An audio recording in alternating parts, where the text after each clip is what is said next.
tout se passait bien pour moi, j'aurais pu monter peut-être assez rapidement dans les étages de cette société. Et puis un soir, toc, toc, toc, on frappe à ma porte. Et c'est l'adversité qui se présente. Et qui me dit qu'elle se régale parce que je vais devoir abandonner Procter & Gamble, tout simplement parce que mes parents, qui sont des entrepreneurs dans le monde de la brasserie, ont travaillé comme des mules pour mettre sur pied, en quelque sorte, une belle entreprise, une très belle entreprise même de restauration, une grosse brasserie parisienne, mais voilà, l'usure du temps. Le temps qui passe, la fatigue fait qu'ils sont fatigués, épuisés, et même au bout du rouleau. Et alors l'adversité se régale parce qu'elle me dit que vas-tu choisir, mon garçon? Continuer dans cette société américaine avec les belles perspectives qu'elle t'offre, ou alors interrompre ta carrière là et puis aller aider tes parents.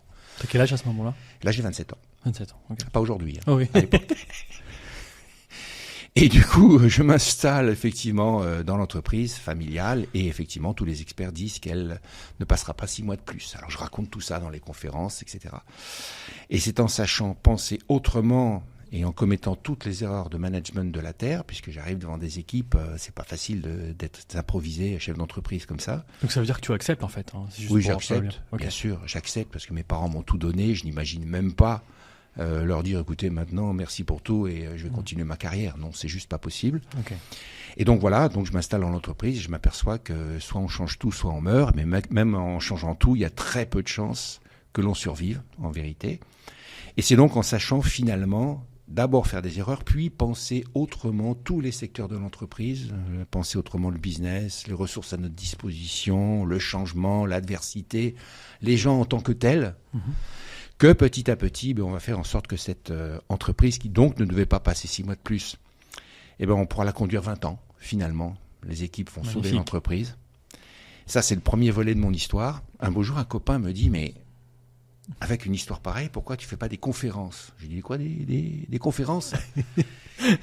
Comme je suis pas totalement handicapé à l'oral, j'arrive à passer des messages, et j'ai passé surtout des messages à des gens, notamment dans le monde judiciaire. Il y avait des décisions de justice qui étaient très importantes pour nous, donc j'ai dû passer des messages à des gens qui allaient décider de notre vie, parce qu'on a failli être ruinés plein de fois.